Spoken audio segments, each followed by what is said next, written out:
From the heart of our nation's capital in Washington, D.C., bringing compelling interviews, insightful analysis, taking you beyond the headlines and sound bites into conversations with our nation's leaders and newsmakers, all from a biblical worldview. Sitting in for Tony is today's host, Jody Heiss. Today we are announcing the arrests and unsealing of an indictment out of the Southern District of New York, charging 11 individuals for allegedly overseeing an extensive, decade-long marriage fraud scheme involving more than 1,000 sham marriages between Chinese nationals and United States citizens. Big news coming from U.S. Attorney General Todd Blanche speaking earlier today at the Justice Department. Welcome to this Wednesday, August 12th edition of Washington Watch. I'm your host, Jody Heiss, filling in today for Tony Perkins. So glad to be with you for the next hour, and thank you for joining us. Coming up on today's program, Congressman John Maguire will join us to discuss the latest on the conflict in Iran as negotiations there appear to be at a deadlock. He'll also weigh in on the fight against illegal immigration. And the Department of Health and Human Services changed a rule yesterday, effectively ending the use of taxpayer dollars to fund sex-rejecting procedures for children and youth. Admiral Brian Christine, Assistant Secretary for Health at HHS, will join us to discuss that big change. Plus, Jerry Boyer and Tim Schwarzenberger, Director of Corporate Engagement at Inspire Investing, will be joining us to discuss their efforts to stop UPS from mailing abortion drugs. So all that and much more coming straight ahead right here on Washington Watch.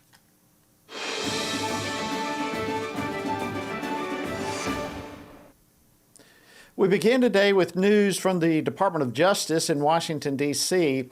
At a press conference, Todd Blanche, our new Attorney General, confirmed the arrest of former CFO of the Southern Poverty Law Center. And joining us now to discuss this is Washington Stand reporter Casey Harper. Casey, this sounds like a pretty important press conference that the Attorney General had today. What can you tell us about it? Yeah, that's right. Attorney General Todd Blanche has been very busy, and today he confirmed that prosecutors are alleging Heidi Beirich played a central role in overseeing those infamous payments to informants inside white supremacist groups. Now, that the Southern Poverty Law Center is accused of doing. Now, one of those informants allegedly had a romantic relationship with her, and prosecutors say that the two even shared a bank account that contained about $140,000 from SPLC payments. So business was good. Now, she's now facing several charges, including wire fraud, conspiracy, and conspiracy to conceal money laundering. Here is Todd Blanche earlier today. Today there was an arrest made, and there is a new indictment that includes the former CFO of SPLC. I think, as alleged in the indictment, this individual participated in the scheme as alleged. I believe she was part of the effort to open bank accounts in completely fictitious companies' names and make payments to individuals for reasons that were not accurate as described. Now, I don't have to remind you, Jody, but of course the SPLC, while they claim to be a human rights group, they've included Family Research Council on their hate map. And after they did, there was a shooting right here at the FRC building. Now, while Blanche was at it, he also announced charges against 11 people accused of orchestrating more than 1,000 sham marriages over a decade, really, primarily to help Chinese nationals obtain U.S. immigration status, fraudulently so, of course. Now, prosecutors say some individuals paid as much as $100,000 for these fake marriages, and Blanche said the DOJ is cracking down on them. Here is a clip of the Attorney General. This is one of the largest marriage fraud prosecutions in United States history. This scheme was not a quick fly-by-night operation, but rather a years-long, multi-million-dollar cottage industry to criminally assist people who would not, or legally could not, otherwise become citizens of the United States. Now, quickly, a couple more DOJ updates. The AG said that the anti-weaponization fund is no longer moving forward, which is music to Democrats' ears. And he also said that he had no update on the status of Dr. Anthony Fauci and whether he would be prosecuted for contempt of Congress, Jody. Well, certainly the new Attorney General is out of the gate running fast. We'll see how all that continues to unfold. Let's turn to some really positive news. The Trump administration is moving to end federal Medicaid and CHIP funding for gender transition surgeries for minors. What can you tell us about that? That's right, a big development. We're talking about a rule that the Department of Health and Human Services changed yesterday that effectively ended the use of taxpayer dollars to fund those sex-rejecting procedures for children and youth. Now, Medicaid and CHIP funds before this rule change could be used for puberty blockers, cross-sex hormones, and surgical operations. But President Trump, in a post on Truth Social, supported this decision. And a statement released by HHS yesterday said that these sex-rejecting procedures and the puberty blockers and all the rest, they alter brain development, they reduce bone density, they can cause infertility and irreversible harm. Now, according to the HHS statement, the final rule is set to take effect on October 13th, Jody. Well, turning now to some of the election results, I know we talked yesterday about the chances of some socialists, particularly in Wisconsin, winning some races there, but certainly the Democratic Socialists of America, I'm sure, were disappointed in what happened. What kind of trends do you think we're seeing across the country right now?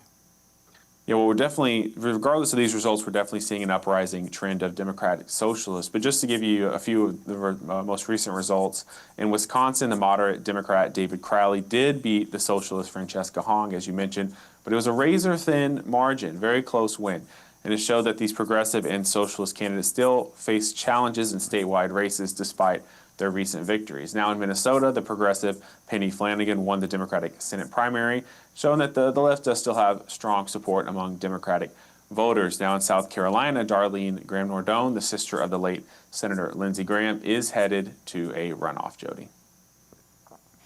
All right, Casey, as always, thank you very much for getting us off and running. We appreciate it. I want to turn our attention now back to the issue of immigration, particularly the 11 charged in orchestrating over 1,000 sham marriages to help Chinese nationals fraudulently obtain U.S. immigration status. And joining me now to discuss this and more is Congressman John Maguire. He represents the 5th Congressional District in Virginia. He's a member of the House Armed Services Committee as well as the Oversight and Government Reform Committee. Congressman Maguire, great to see you again. Welcome back to Washington Watch. Hey, Jody, good to see you. You know, a lot of people in my district watch your show. And I guess the first thing I'd like to say is, first of all the glory, by the grace of God, we won our primary last week, 85%. We won 300 out of 303 precincts. Amazing win. So I just want to say thank you for the prayers and the advice. You know, for 18 months in Congress, what I've heard people say over and over and over is, when do we get to the part where people get into handcuffs? Where do we get accountability? And so, like you said earlier, our new AG is off to the races pretty quick in just a few days. Yeah, it's really stunning how he's coming out of the gate so rapidly right now. I mentioned a while ago, and by the way, congratulations on the outcome of your election. I know very well how that feels, so congratulations and keep up the good work. But as I mentioned a while ago, you're a member of the House Oversight Committee, which I also was a part of when I was in Congress. And of course, that deals with oversight, really, of government institutions, period. Are you surprised by this type of fraud? And how widespread do you think this type of thing is? Well, I got to tell you, we saw what happened in Minnesota, and everybody I'm listening to says that's the tip of the iceberg. And apparently what they're finding in California and West Virginia and other places, J.D. Vance thinks that if we were to be able to get rid of fraud, we would eliminate our national debt. People are taking advantage of our country with this illegal immigration. You might know I have a bill called the Birthright Citizenship Clarification Act, which is pretty much what President Trump's new executive order does, exactly what that bill does. But communism is on the rise. The midterms are going to be common sense versus crazy communism. You know, communist Russia destabilizes Europe by using their weaponized immigration with mass migration. Except this time, is in our country, it's the Democrats. The Democrats are destabilizing our country under the Biden administration with 15 to 20 million people coming into our country. You think about, we have low housing supply. What did you think would happen? We have inflation. what did you think was going to happen? One thing I would ask the Democrats is, when are the Democrats going to stop being for them and start being for us? When are they going to stop being for the people that want to destroy our country and start being for we the people? You know, I'm running against a guy named Tom Perriello. He worked for George Soros for 10 years. He ran his foundation, Open Society Foundation, and their whole premise was bringing, weaponizing immigration and bringing 15 to 20 million people into our country using communist tactics. So thank God we have a president and we have a new attorney general that are going to put a stop to this foolery that's harming our country. Well, you bring up some very powerful, potent questions that certainly need to be addressed, and I hope that they will, because the issues you bring up are massively important to the entire direction of our country and the freedoms that we enjoy. I do want to shift to the legislation that you mentioned, because I think this is a very timely bill, the Birthright Citizenship Clarification Act. What are you hoping this bill will accomplish? What basically does it do, and why is it needed right now? So what we're hoping to achieve is close the loopholes that allow other countries to take advantage of birth tourism. You know, you think about what the Attorney General just found, 11 indictments for thousands of fake marriages. They assume that we have about 1 million CCP communists that have dual citizenship. So think about this. These communists who come here, have a baby, they go back to China, become 18 years old, they can vote. They could literally fly to the United States and turn our country communist. It's ridiculous. It's suicide by empathy or stupidity. I don't know what it is, but it's wrong. And President Trump is right to try to do something about it. Well, let's go across over to Iran real quickly in our conversation. We've only got a couple of minutes, but peace talks seem to have stalled there with both Iran and the U.S. demanding financial reparations, among other things. Is there any diplomatic way out of this? You know, I would say if anyone could do it, it'd be President Trump.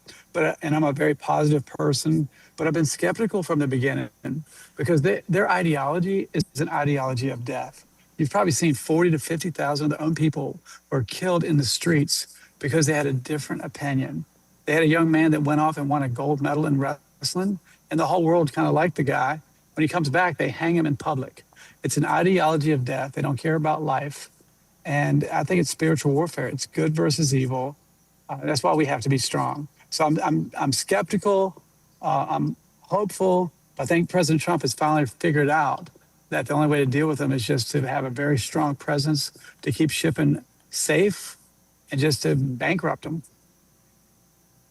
Yeah, it's a difficult world we're living in, and so many complicated issues in the midst of all of this. I mean, here we even have the president not long ago in Turkey snuck out of a plane into another one because of security threats. It's just an absolutely bizarre period of time that we're watching. Congressman Maguire, John Maguire, Virginia, thank you so much for joining us as always on Washington Watch. We deeply appreciate it. I know you're in the road in the district, and safe travels to you. And again, thank you for joining us. All right, friends, stay with us. Coming up, HHS's Admiral Brian Christine will be joining us to discuss a move by President Trump, his administration, to protect children from dangerous life-altering trans procedures. So stay with us. We'll get to that issue right after the break. America. What formed the fabric of our freedom? What stitched together the hearts of those that fastened the stars and stripes? 250 years ago, our founding fathers penned the invisible words woven within every heart, that all men are created equal, that they are endowed by their Creator with certain unalienable rights, that among these are life, liberty, and the pursuit of happiness. Unite with others who will pledge to defend these eternal truths today at Family Research Council's Pray, Vote, Stand Summit, September 24th to the 26th at Cornerstone Chapel outside Washington, D.C. In 1776, our country declared independence in reliance upon divine providence. In 2026, in the same spirit, we'll declare dependence upon God by gathering for a time of prayer, inspiration, and action. For faith, for family, for freedom. Register now at PrayVoteStand.org. One nation under God. America's undeniable foundation of faith. As president of the College of New Jersey, now known as Princeton University, John Witherspoon taught 10 cabinet members, 60 members of Congress, 13 governors, 3 Supreme Court justices, Vice President Aaron Burr, and President James Madison. As a Presbyterian minister, Witherspoon was the only active clergyman to sign the Declaration of Independence. He was a gifted preacher and writer who let his faith direct his political activism, often voicing the link between earthly liberty and spiritual liberty. Witherspoon argued there is not a single instance in history in which civil liberty was lost and religious liberty preserved entire. President John Adams said of Witherspoon, he was a true son of liberty, but first he was the son of the cross. Witherspoon's views on man's sinfulness from birth influenced his belief that self-government was only possible with checks and balances, a belief he passed on to his student, James Madison, father of the Constitution. Witherspoon helped form the vision many of our founding fathers held to: no republic without liberty, no liberty without virtue, and no virtue without religion. And with that, Witherspoon became a cornerstone in America's foundation of faith. Looking for a trusted source of news that shares your Christian values? Turn to the Washington Stand, your ultimate destination for informed, faith-centered reporting. Our dedicated team goes beyond the headlines, delivering stories that matter most to believers. From breaking events to cultural insights, we provide clear, compassionate coverage through a biblical lens. Discover news you can trust at the Washington Stand, where faith and facts meet every day.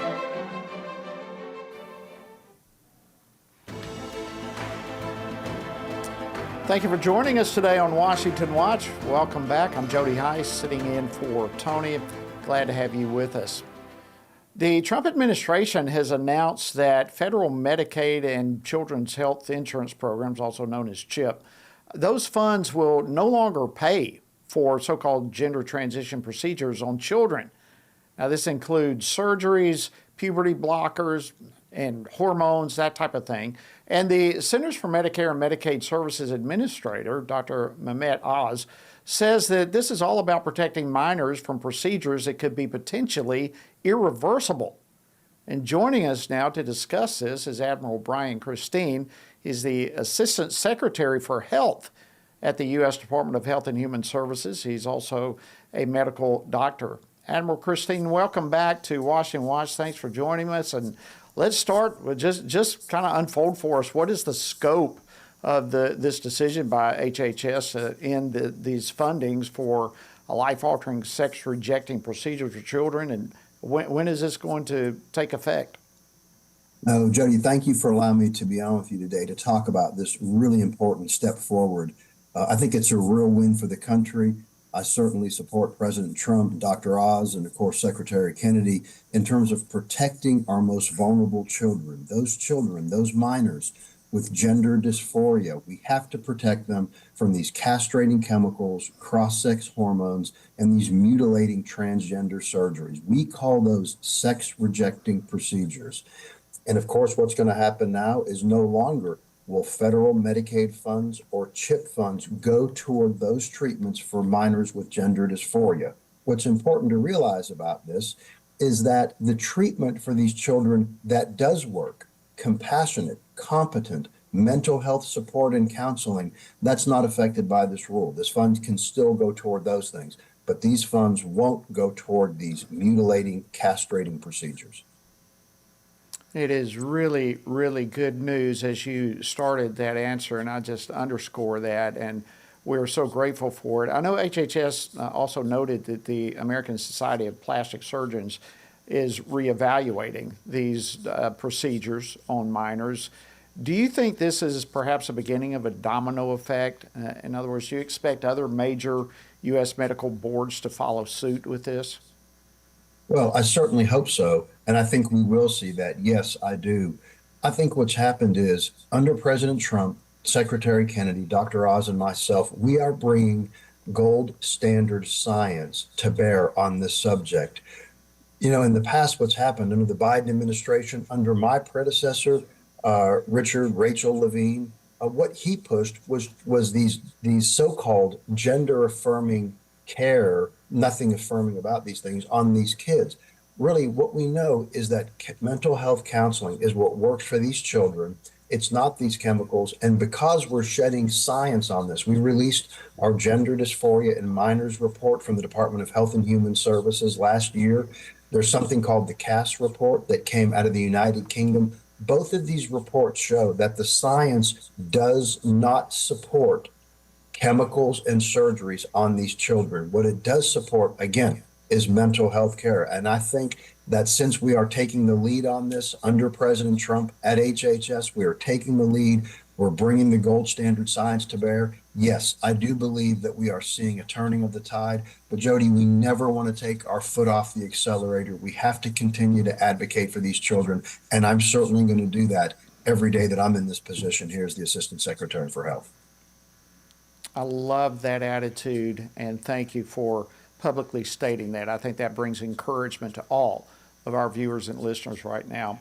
Talk to me about the children who are currently on hormone therapies. As I understand, your department is offering a 6-month wind down period. But what specific guidance are you giving doctors during this transition period, and what's going to become of those children? Yeah, well, that's a really good point to bring up. This is not going to be simply that it's going to be a cold turkey, if you will, stop on these hormones. It's going to be a tapering off that's going to be guided by their practitioners, because that's the individuals who know best how to care for these children, their practitioners. It's going to be a tapering off of these treatments. It's not going to be a cold turkey thing, and I think that's incredibly wise and incredibly smart. Again, what we're doing is we are providing the best science, recommending the best care for these children. Taking that kind of thing into consideration is incredibly wise. I think this is a true step forward for these kids, for their parents, and yeah, I'll say it, for the country as a whole.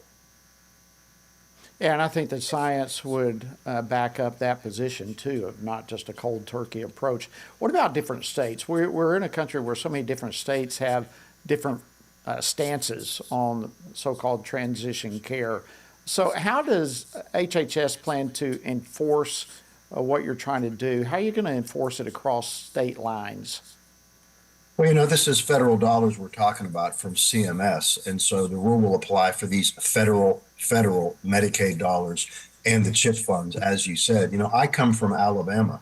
And we've taken an incredibly strong stance early on in protecting our children. And I'll tell you, Jody, I supported our state legislature when we were fighting for this. I took a lot of ill words and cruel statements from the left because they said I was wrong about this. No, this is the right way to treat our children. This is the right thing to do for these kids.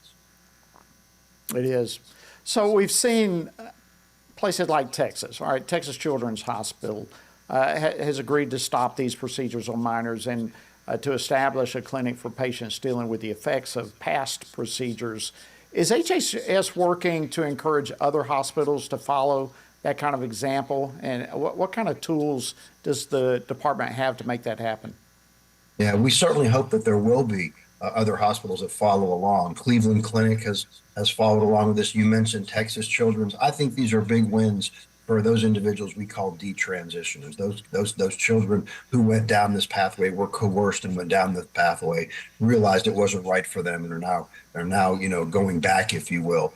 I think it's incredibly important that you have places like Texas Children's and Cleveland Clinic doing this, recognizing that they were wrong. We certainly hope there's going to be other institutions that do that. But again, we understand that in this administration, the Department of Health and Human Services, following the lead and the amazing leadership of President Trump, we're not going to back down from this one bit, Jody. We're going to continue to fight for these kids and their parents every day, because this is something, if you take your foot off the gas, certainly those gender ideologues, those on the left, they'll want to start doing things all over again. Not under our watch. That's right.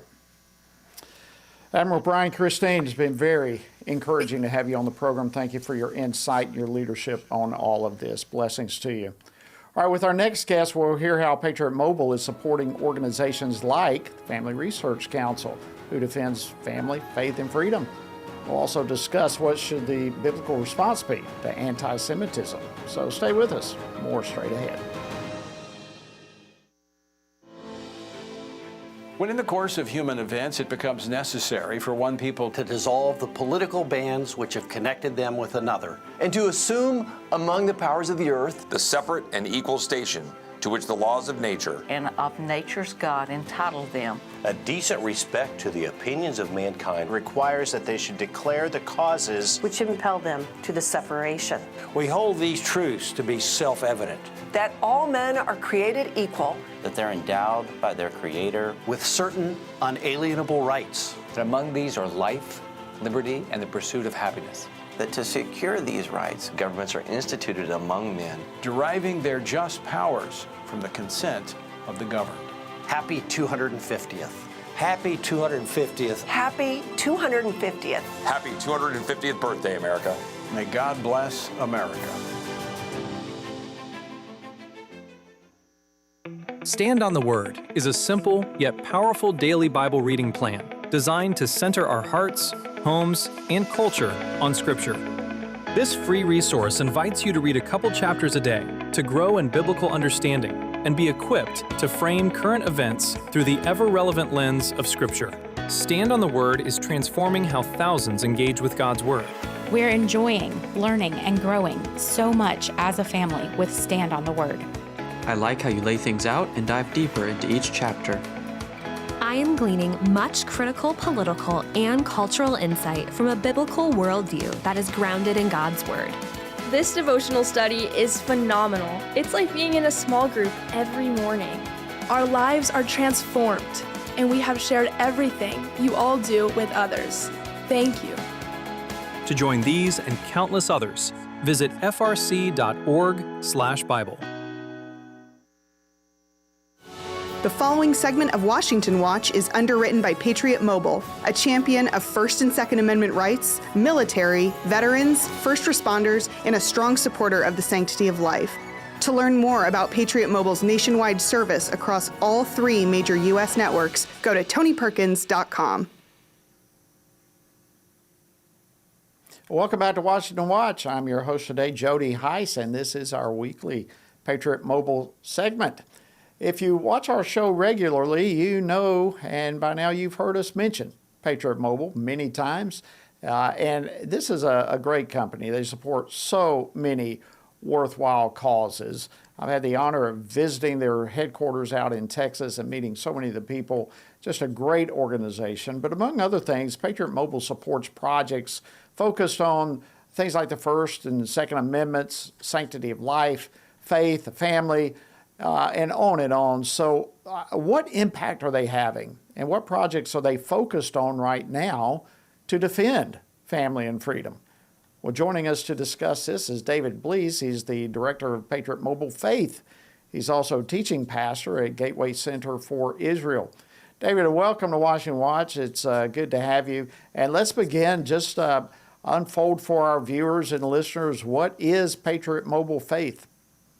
Yeah, great question. Patriot Mobile Faith is a new initiative of Patriot Mobile where you can take a portion of your phone bill and support ministry. So like you said, Patriot Mobile for the past 10 years has not only had incredible service, but it's also given a portion of every dollar of that bill to defend faith, family, and freedom.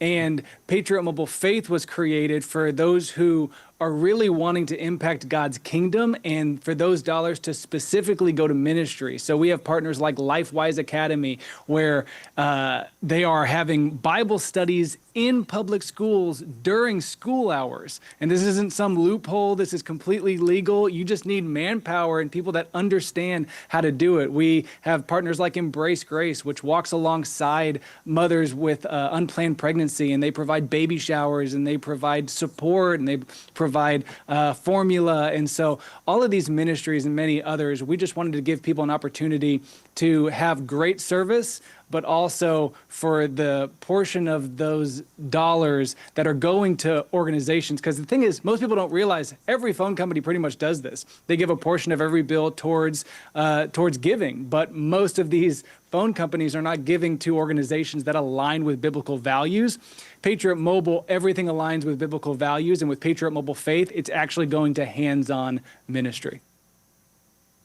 That's just such a powerful tool, and I know Patriot Mobile is a partner with many faith-based organizations, like you just mentioned, but one of them is Family Research Council, which, of course, defends faith, family, and freedom. So walk us through why this is so important to Patriot Mobile to be involved in partnering with organizations like this.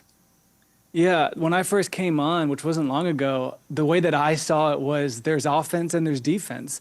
And a lot of what Patriot Mobile is involved with and the partners that they support are on defense. They are defending our families, our faith, our freedom, like things like you mentioned, the Second Amendment. I mean, that's something that's always under attack. It's always trying to get stripped away. And so there's many organizations that are working to defend our Second Amendment. The sanctity of life is often something that is not just on the offense, like the ministry I mentioned, Embrace Grace, which is actively helping moms who have unplanned pregnancies, but there's also ministries we support that are defending the sanctity of life in things like legislation in Washington, D.C. So there's a lot of ministries that are on the defense because if it is something valuable, it deserves to be defended. And then there's many organizations on the offense where we are actively trying to go out and make disciples of all nations, share the gospel, and expand the kingdom of God. So we have both of those at play at all times. And it's important because as believers, and our founders are believers in Jesus and have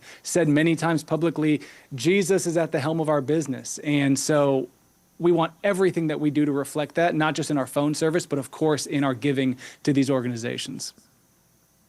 So exciting to hear. So exciting. You are also a pastor. Can you share with us how you came to learn about the biblical mandate to support Israel, and springboarding from that, what is Patriot Mobile Faith doing in Israel? Yeah, it's a great question. Really, the reason I got into the whole Jewish world and kind of the Jewish foundation of our faith was because I was a history buff. And I think a lot of people at Patriot Mobile are. When you understand history repeats itself, and you understand where our foundation comes from, the foundation of our nation, or in Scripture, it's a Jewish foundation. You know, the Torah is the foundation that launches into the Tanakh and the New Testament. So I first got into this because I wanted to understand the historical context of Jesus in the New Testament. As I studied for years and years, I realized this isn't just good historical context.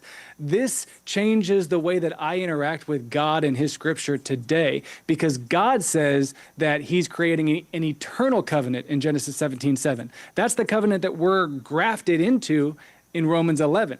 So we're grafted into this foundation of Abraham, Isaac, and Jacob, the covenant with Abraham, Isaac, and Jacob. We've been adopted into the family, which means we don't replace the original children. We're added into the family as adopted sons and daughters. And so when you understand this, and that God calls Israel His firstborn, His special treasure, the apple of His eye, those are all things He calls the people of Israel, then how can I say, right, I love the God of Israel, I follow the God of Israel, I give my life for the God of Israel, and then when it comes to the people of Israel, I don't really care about them anymore, it's the church now. That doesn't hold up biblically. Fantastic. So it doesn't mean we have to do all these things with the secular nation state of Israel, but understanding how God views them is important. David Blease, Director of Patriot Mobile Faith, thank you so much for your partnership. If you'd like more information, go to tonyperkins.com. All right, coming up next, Todd Blanche is confirmed is our new Attorney General. He's promised to ban the mailing of drugs, abortion drugs. We want an update on all that, and it will come next. Stay with us. The Center for Biblical Worldview's all-day workshops delves into the formation of a worldview, what it is, how it's formed, when it's formed, what that means to them personally and their churches and communities. My hope for people when they come to these worldview workshops is that they will come away better equipped to engage the people and the ideas that they're living with and around. And our goal is to give people more confidence in the gospel in the fact that what God said to us actually is true, actually is the path to happiness and human flourishing for all of us, but also more confidence in their ability to have these conversations and help lead other people to the truth. For Bible-believing Christians to know what God's Word says on these issues and to learn how they can apply it to their lives. And we believe that the more Christians that we equip, that's how we'll change the nation. Hey fam, listen, Pastor Sammy here at Lighthouse Church, and I cannot tell you how equipping, how empowering, how incredibly educating this conference has been. And so I just want to encourage anybody that either has not been part of or is thinking about hosting this event, certainly to pastors, leaders, even CEOs for that matter. This conference is lights out. Stand behind it myself. I can't commend it enough. We're going to be talking about this for some time to come. The culture is kind of squeezing in on us as God's people, forcing those of us with biblical views to change those views or to suppress those views. It's forcing us to engage with issues that we've never had to engage with. And so what this teaches us is what those issues are, what the Bible says about those issues, and then how we can critically engage our culture on these things in a way that is committed to biblical principle. Visit frc.org/worldview for more information. What is God's role in government? What does the separation of church and state really mean? And how does morality shape a nation? President John Adams said our Constitution was made only for a moral and religious people. It is wholly inadequate to the government of any other. Join Family Research Council for God and Government, a powerful series that explores the connection between biblical principles and the American government, equipping you with truth to engage in today's most pressing debates. We'll uncover the foundations of our nation's history and why it's relevant for today. Join us to defend God's plan for government, because faith and freedom were never meant to be separate.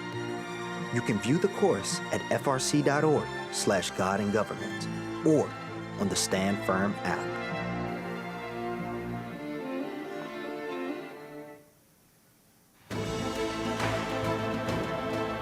Welcome back to Washington Watch. I'm Jody Heiss, your guest host for today.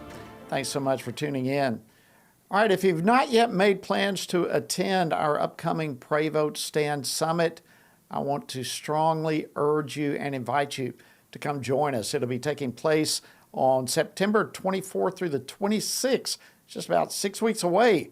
Cornerstone Chapel in Leesburg, Virginia, just outside of Washington, D.C., an outstanding opportunity for you to connect with like-minded followers of Christ who care about our country.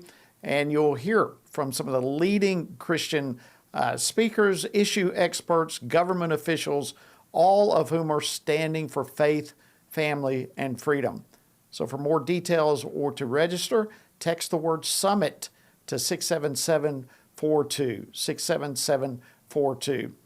And before we bring in our next guest, I want to also congratulate our new Pray, Vote, Stand chapters. We have one brand new one located in Cartersville, Bartow County, Georgia, as well as Suffolk County, New York.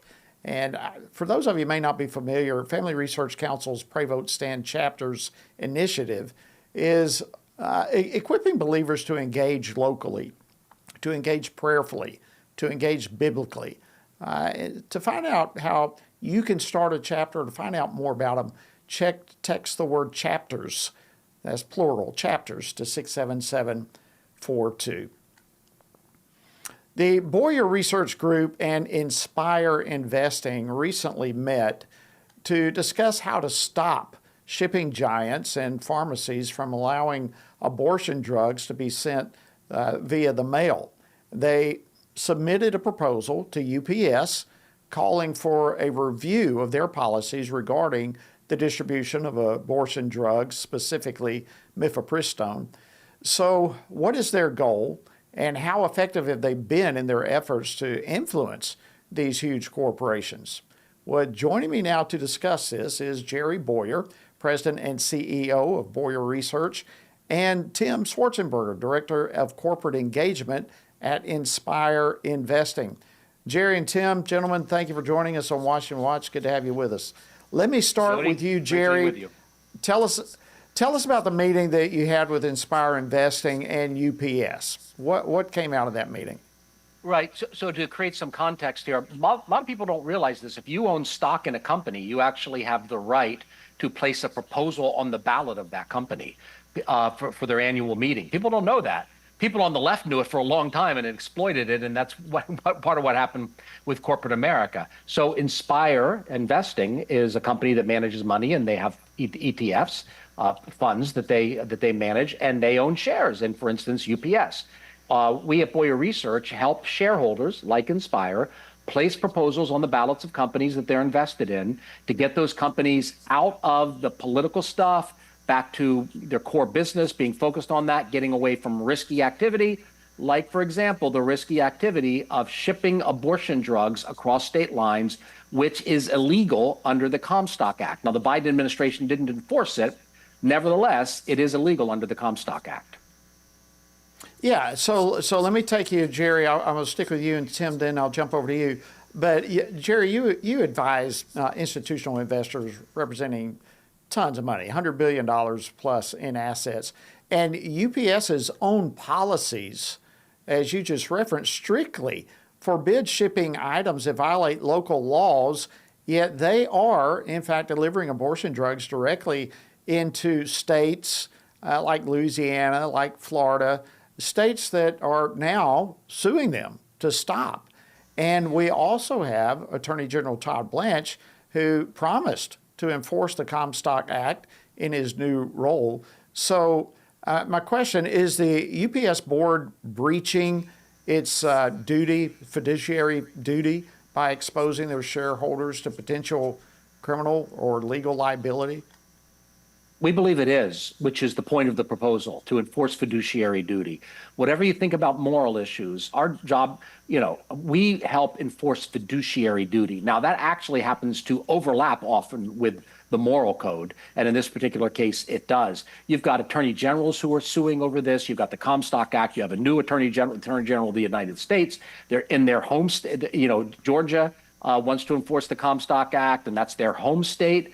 This is a very risky thing. And here's the thing. They ban other shipping. Like, for example, they won't ship embryos. I don't know why they have that rule. Strange to me, you can't ship embryos, but you can ship the chemical that kills embryos. They have all these restrictions on shipping guns or even gun parts, which is going beyond the law. Under the Second Amendment, guns have to be legal. They're legal by constitutional definition. And yet they're willing to ship something that's illegal and dangerous, has environmental impact. Now, I mean, they might say it's their values. Well, they don't like guns because guns kill people. Very few guns kill people. But abortion drugs almost always kill people. So if you're concerned about human life, I think the first thing to ban wouldn't be handguns or hunting rifles. It would be something that has an almost 100% success rate of killing babies, and also happens to kill a lot of women who take it as well or put them in the emergency room. Great points. Tim, let me jump over to you. Thank you for your patience. I want to ask you about Inspire Investing's proposal to major corporations, including UPS, as we're talking about, but also corporations like Costco and Walmart, but asking them to examine what we're talking about here, the legal, the regulatory, operational, and environmental, as Jerry just referenced, the risks that are associated with mailing abortion drugs, particularly mifepristone. What's your message to these corporations? Yes, thank you so much, Congressman Heiss, for having me on. I've been following the work of the Family Research Council for decades, so it's an honor to join you. Well, Inspire Investing, we're the largest provider of faith-based or Christian ETFs. And so the investors that we represent are very focused on the issue of life, protecting life. So we've been working with a lot of the major retailers in the last year. And then more recently with this engagement with UPS, our goal is to really show not only the moral aspect, but I think that one that resonates more with the company is the fiduciary aspects, the risks that are involved with distributing this pill. As Jerry mentioned, this is in violation of various federal laws and as well as state laws. So we're just simply asking the company to do an assessment of the legal, the financial, the regulatory risks associated with distributing this pill. And we think that if they do an honest assessment of that, that would warrant discontinuing shipping the pill through the mail. So tell me how effective your message has been received to these corporations. Can you share some of those wins with us? What are you seeing? Oh, certainly, yes. So when we engaged with Walmart, Costco, Kroger, and other companies last year, we spent a lot of time rallying support with coalition members and asking the company, sending them letters, asking the company to look at the risks and to hopefully discontinue or not make the decision to sell mifepristone. And that ended up happening. We organized a petition with Costco where we got 9,000 members and shareholders to sign along our petition. And we also sent letters to the various companies. And our understanding is that those letters went all the way up to the highest levels of the companies and actually influenced them in their decision making, and ultimately they all made the right decision. So that was the first wave of our engagement, and now as shareholders, we believe we have a responsibility to continue that, and we're focusing now on some of the major shippers like UPS and FedEx and others. Man, great work. Jerry, let me jump back over to you. How does the new review of the Comstock Act, the review coming from the Department of Justice, how does that impact your board's discussions? Well, it's a very powerful impact. And I mean, honestly, if this was ever a debatable issue, and I'm not sure it ever was, it's not much of a debatable issue now. You've got the Attorney General of the United States saying the Comstock Act is American law and I'm going to enforce it. Why in the world companies would take that kind of risk? By the way, we're talking about criminal law here. We're not just talking about paying a fine. Why a board of directors would take the risk for the minimal revenues associated with selling abortion drugs. It's a tiny, tiny fraction of the revenues of, say, a shipper of a FedEx and our partners like ADF are, working, talking to FedEx on this. So there's this broad coalition that we work with, or at Amazon. By the way, Amazon said we're not selling it. Costco said we're not selling it. We don't plan to. Walmart said we're not selling it. We don't plan to. But so now talking to UPS, the carrier, I don't understand how that risk calculus can possibly end up saying, oh, we're going to ship it anyway. It's not that profitable, and it's dangerous. These companies have strong environmental commitments. Well, this stuff leaches into the water, and it's harmful to the environment. These companies fall all over themselves to be green, except on this issue for some reason. So I think with the confirmation of Attorney General Blanche, to me, this is really a no-brainer. No company should be shipping this across state lines. The only responsible course of action, in my view, is to say, listen, if you're going to make this stuff, abortifacient producers, you figure out how to get it to the people who want to buy it. We're not going to take the risk anymore in this legal environment. It's just not worth it. All right, so Tim, let me take that, the risk factor in all of this, and come back to you in your role. How do you explain to a corporate board that treating an active statute as though it were dead is, in fact, as Jerry just saying, is a risk management failure? I mean, this is playing with fire, and especially when you add to that, we have a new Attorney General that's just been sworn in, who now really has a mandate to review this. How do you have these? Where do your discussions with these boards go with these facts backing you up? Well, I think the companies, initially the response has been, well, we're not able to review every single packet and package that comes in the mail and exactly the contents. But we know they have all sorts of other policies in place, as Jerry was alluding to, regarding other materials, hazardous materials, embryos, firearms. So clearly they have the ability to manage this.